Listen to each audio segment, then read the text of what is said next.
Hello everyone, welcome on board. Pafor's Canine Academy is on air. I hope everyone is having a good time with their dogs.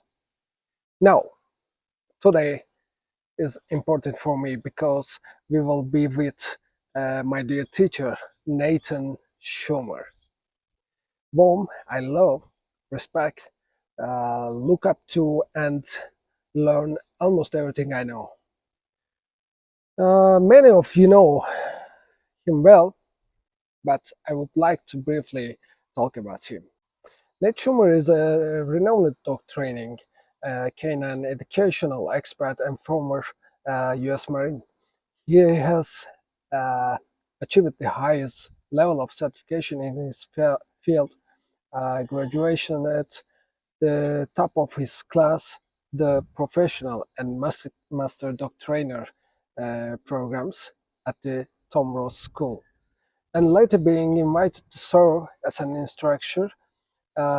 Nate has used his extensive knowledge uh, and experience to help establish and grow successful dog training businesses, and he has dedicated his career to improving the lives of dogs and their owners through education.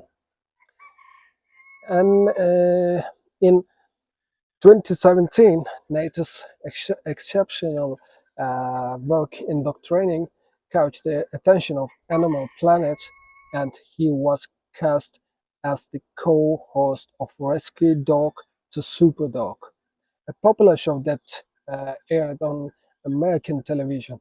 On the show, Nate transformed rescue dogs into service dogs, helping to improve the lives of individuals with disabilities. In addition to his television appearances, Nate has also created a YouTube channel to continue his mission of education dog owners and improving the lives of all dogs. His diverse experience spans training puppies, managing aggressive and fearful dogs, mentoring aspiring trainers, and working with service, search and rescue, and protection dogs. NATO's global impact reaches North America, South America, Europe, the Middle East, Australia, and New Zealand, reinforcing his reputation as a leader in dog training. Driven by self-motivation, integrity, and passion to serve, Nate continuously advances in his field. His unwavering dedication and expertise make him a valuable asset in dog training. Many thanks again for participating in this publication and answering our questions. Uh, Hi Nate, how are you? How was life in California? First, thanks for having me on your show. Not in California anymore. Recently moved to Eugene, Oregon, so that's where I have been for about the past 2 months now, but things are going great. So there's a lot when it comes to dog training. A really great dog trainer, I'm sure you probably heard of him, maybe some of your audience has heard of him as well, Michael Ellis. He teaches professional dog trainers. He's pretty well known within the dog training or dog trainer community. And I like how he puts it. He says dog training is being able to communicate with the dog in a timely manner when they're right and when they're wrong, and giving them a clear path to success. Please allow us to benefit from your experience and knowledge. First of all, can you tell us what is dog training? And that does tell you what dog training is. Now, of course, there is a lot more to that as far as the fine details, being able to read the dog, understanding the different drives, being able to effectively communicate with them, as we already said, in a timely manner.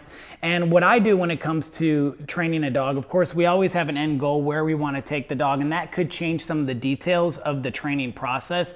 But overall, the science, what I always tell people is the science always remains the same. What can change between each dog is going to be things like their motivation, their perseverance, their disposition, motivation. These things can vary, but the science is often the same. So we want to make adjustments according to the dog that we're working with and based on what our goals are. So a good example could be you're working with a dog that is incredibly high energy, and you don't want the dog to have high energy because maybe the dog's going to be a house pet. So when you do the training, you might want to try to slow the dog down a little bit. But then if we look at the other side, we could have dogs that we want to do sport work with or protection training, anything that's going to be more advanced where we want more energy from the dog, we want more dynamic movement. So then we're going to focus more on increasing drive, increasing motivation, getting more of that body awareness to fit towards what we're doing.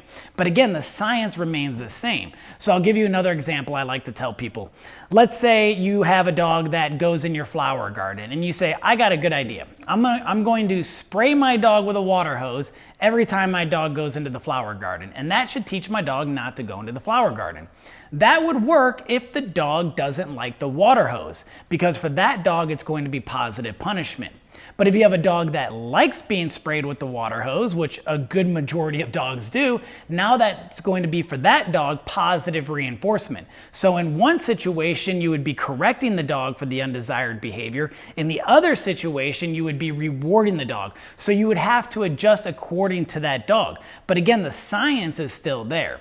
So another example is perseverance. When a lot of police dogs that are going to be evaluated for scent detection work, they want the dog to have a very high level of perseverance. And why is that important? Well, if they have the dog searching a 10,000 square foot building, they don't want the dog to give up right away if the dog doesn't find the odor that predicts the reward. And of course, that's why a scent detection dog is looking for a specific odor, because it's been taught that that odor, if found, predicts the dog's favorite reward, such as a tug toy or a ball on a rope, something like that. So if the dog gives up quickly, it's not going to be a very good scent detection dog. So these are the things that we want to look at. We want to look at what is the goal for the dog, and what sort of adjustments do we need to make in order to increase the likelihood of the dog achieving that goal. But we always want to have a certain process. I like to have a step-by-step process, as you already know, for most of the dog training that I do. So in the beginning, I like to establish the reward event. That's another term I picked up from Michael Ellis.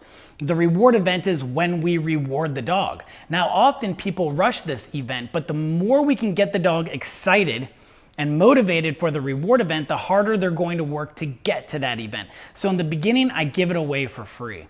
Then we start putting barriers in front of the reward event that we want the dog to navigate through, such as engagement training or luring or leash training exercises, or adding the command when we start to add the stay, dependent on, again, your goals. If you have a dog that you're training for sport work, maybe you don't want to work the stays right away because you know that's going to cause the dog to slow down a little bit and you want that increased energy and motivation. So you wait to do the stays later on, after you've established that muscle memory and that ability for the dog to be aware of their body and move it in a way that's going to be very beneficial to the sport that they're training for. And then again, we can add the commands. I think I already said that. And then for that final stage of reliability, that's often when people will start to add corrections, because we know that a dog will always do whatever's most motivating. And they're either motivated to access something pleasant, motivated to prevent something unpleasant, or the behavior itself is fun.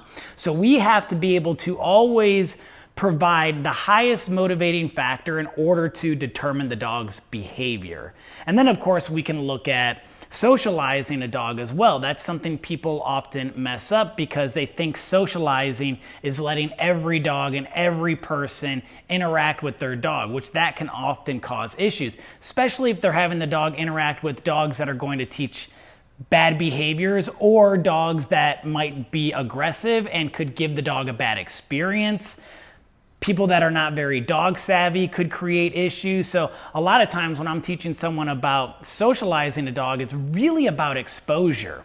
And I like to break everything down into its individual separate elements. So for example, if I'm trying to get a dog good at being out in the world, different environments, then I do environmental exposure. So I'm taking the dog to different places but I'm not having the dog interact with the people or the other animals that could be within that environment. And then if I want to socialize the dog with other people, I'm going to do that in a separate situation as well. Or with other dogs that I either know or I know the person that owns a dog and I trust their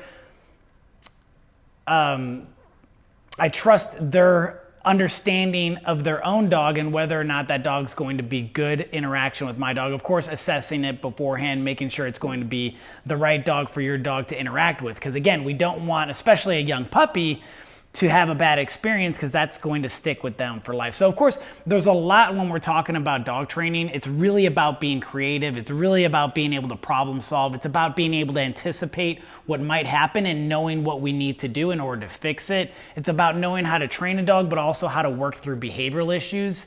And so there's a lot that goes in with that question. I know I've kind of gone a little bit off the rails talking more about different types of training or different goals, but in the end, dog training is about trying to get the dog to perform a specific task that we want them to. So again, what Michael Ellis would say, being able to communicate with them in a timely manner when they're right, when they're wrong, and giving them a clear path to success. There's a great training series on YouTube channel. Can you talk about the concepts of luring, chasing, and value transfer that you specifically mentioned here? Luring and chasing, now we kind of hit on luring a little bit before, but luring is being able to manipulate the dog's position by using a food as a motivational factor. So in the beginning, first we want the dog to follow a lure. We place it in front of their face. The moment they push into it, boom, we give the dog the reward. They start to walk towards it, we mark and reward as well. Now, something that's important to note, I always encourage people to practice their markers because timing is so important when it comes to dog training. But if you're doing luring, you don't have to mark because we know a marker is there to help us with the timing. Because when a dog does a behavior we're trying to capture, we have approximately 1 second to either mark the behavior that predicts the primary reinforcer, or we can give the dog the primary reinforcer. Now, of course, with luring, we have the treat right in front of the dog's face.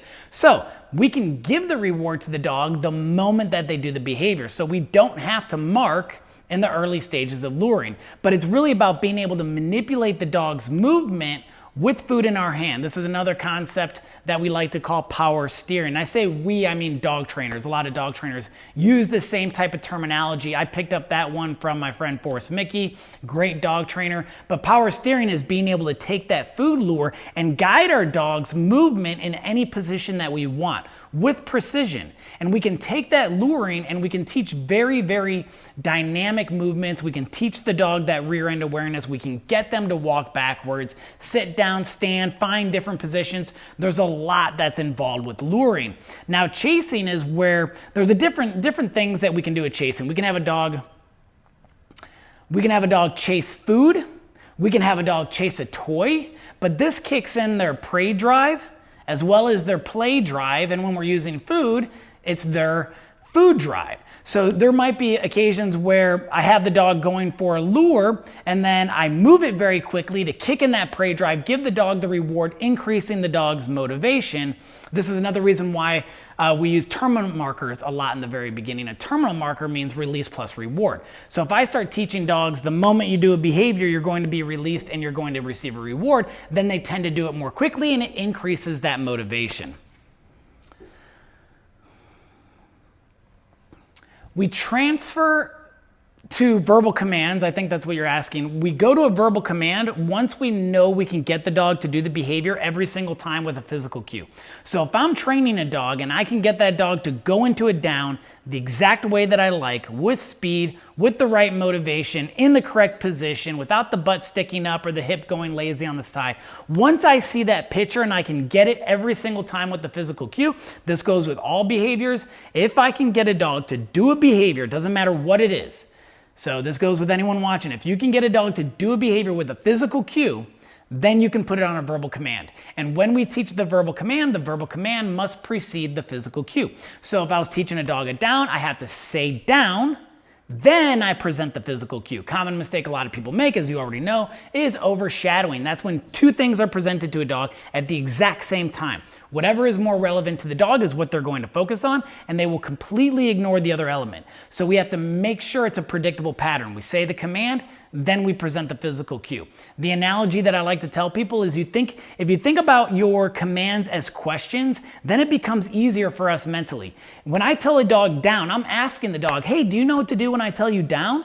And the dog looks up at me and says, no, I don't know what to do when you tell me down. And I say, don't worry, let me show you. And then I show the dog with the lure. Now, it looks like this, down, then the lure, then we mark, then we reward.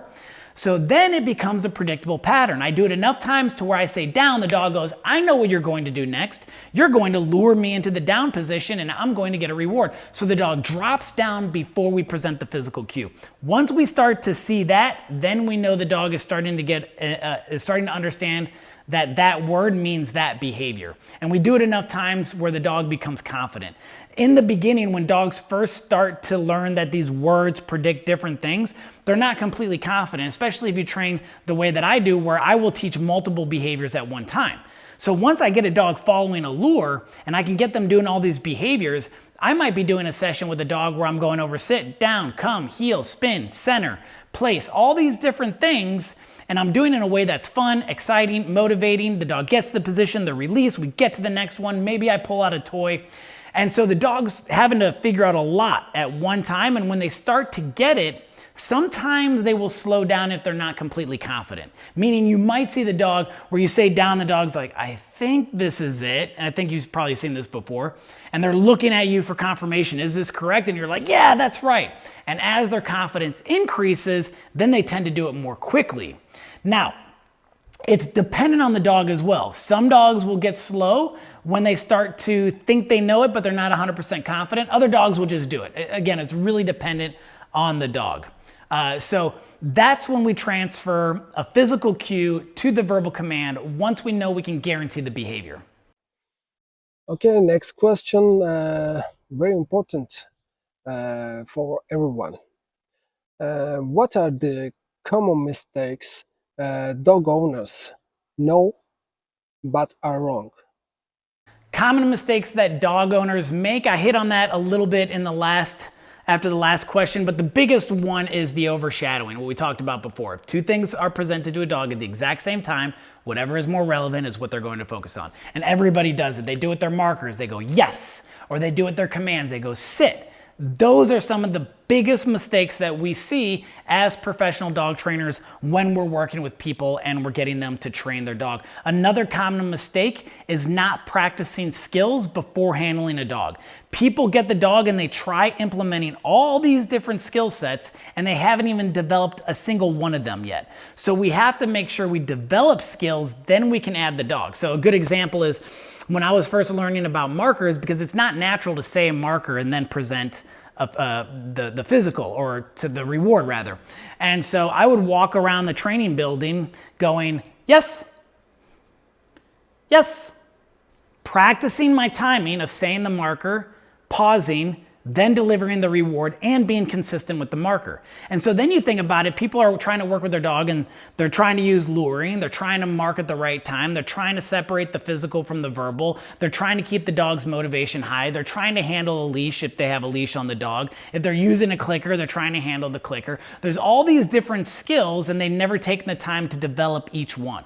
So one of the best pieces of advice that I can give someone is when you train, set up a camera, film your training sessions and review them to make sure you're not making a lot of these common mistakes. Some of the other ones are going to be things like having to be the alpha and trying to dominate the dog. That's old school thinking, but yet a lot of people think that they still need to be the alpha. Instead, we want to have the mindset that we are on the same team as the dog and we're working towards a common goal. And when we look at dog training that way, then we get rid of that whole dominant alpha mentality, which a lot of times those can create problems. And instead we teach the dog that we're working with them towards that common goal so they can learn how to navigate within the human world in ways that other dogs don't, which of course is something that we all want. We want a well-trained dog that doesn't have behavioral issues. We're trying to take away things that are natural for a dog, like digging. People don't want their dog to dig, but dogs dig. kind of a natural behavior. They don't want the dogs to chase squirrels. That's their natural prey drive. So we're trying to take things that are natural, and we're trying to say, hey, don't do these natural things. And again, that's so they can navigate within our world that we've created, this human world. And so that's another big mistake that people make. Yelling at dogs, massive mistake. People yell at dogs all the time. That loses trust. It creates caution in the dog. They become they stop trying different things because things are dangerous. They're not able to think clearly, so they don't learn as fast. So yelling is another huge mistake that a lot of people make. A lot of people also think that they need to, again, show their dog that they're the dominant by taking things away from the dog, which can create resource guarding issues. But these are some of the most common mistakes that we see across the board. I'm sure there's more, but just off the top of my head, those are some of the most common. Can dogs be walked on the street without leash? Is there a legal regulation for this in the US? There are certain areas in the United States that dogs are allowed to be off leash. There's off leash areas, but for the most part, if you have your dog out in public, most places do not allow a dog to be off leash. They're supposed to be on leash. People do it all the time though. You'll see people out on hikes with their dog. A lot of times certain hikes will allow a dog to be off leash, but a huge percentage, you'll see a sign right before you go on the walk that'll either say no dogs, which that often sucks, or it'll say make sure your dog is leashed, pick up your dog's poop. So most places do not allow a dog to be off leash, especially if it's not a fenced in area. Now dog beaches, of course the dog can be allowed off leash, and there are some areas that do allow it. Now people don't always follow these rules, and they're not really rules that are enforced, so people do break them quite a bit. Now I usually don't have an issue with it if the person has full control of their dog and their dog's on a remote collar. Now, where I have an issue is where the person has the dog off leash, no remote collar, no way to control the dog whatsoever. That's where we see issues, because if you can't control your dog, that's when something bad might happen. You want to be able to control your dog in any given situation, and remote collars do that. Even though a lot of people think remote collars are bad, they're the safest, most effective, most humane training tool you can use if used correctly.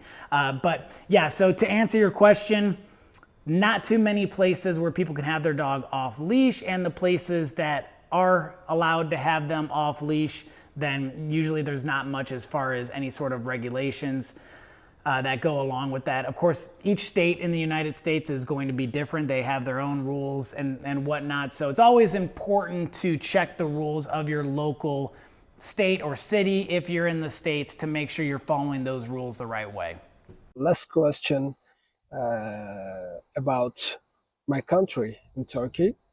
There are more than 10 million stray dogs in Turkey. What are your comments and recommendations on this topic?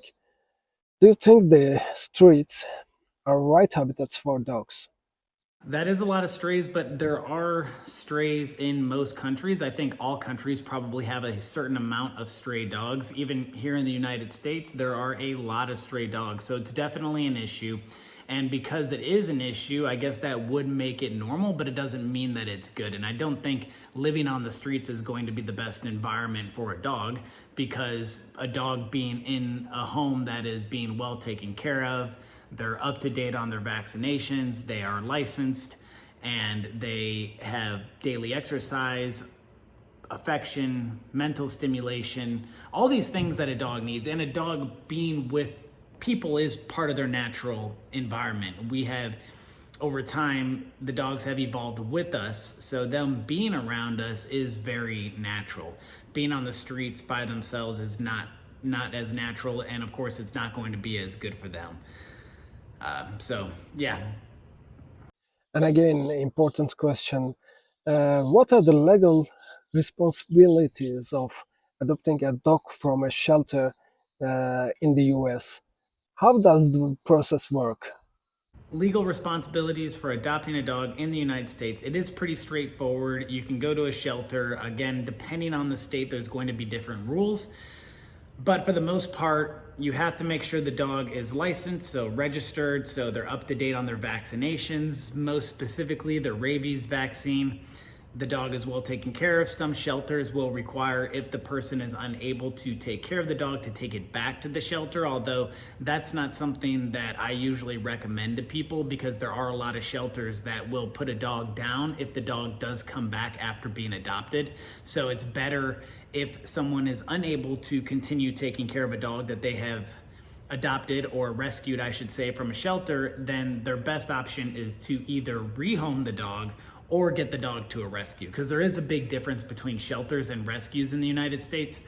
A shelter is open admission, meaning anybody can bring a dog down and drop it off at the shelter, and people do that all the time with their own dogs, and they will say that it was a stray dog that they found because they don't want to pay the fee of dropping a dog off, and that will often inflate the number of stray dogs in the United States because a lot of people will lie about it.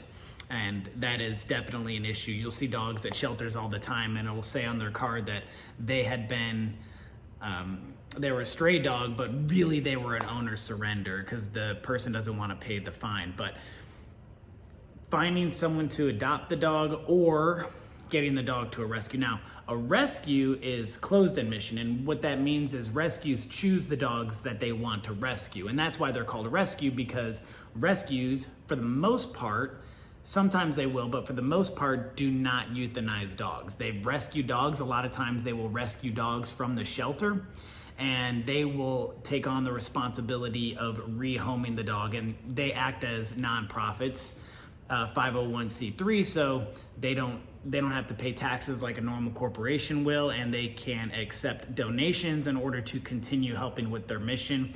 But the same legal responsibilities that are required for someone who buys a dog from a breeder is going to be the same responsibilities that they will have to be responsible for if they rescue the dog from a shelter. So there you go. Thanks for having me on your show. This was really great. Always a pleasure. And anytime you want to talk dog training, hit me up.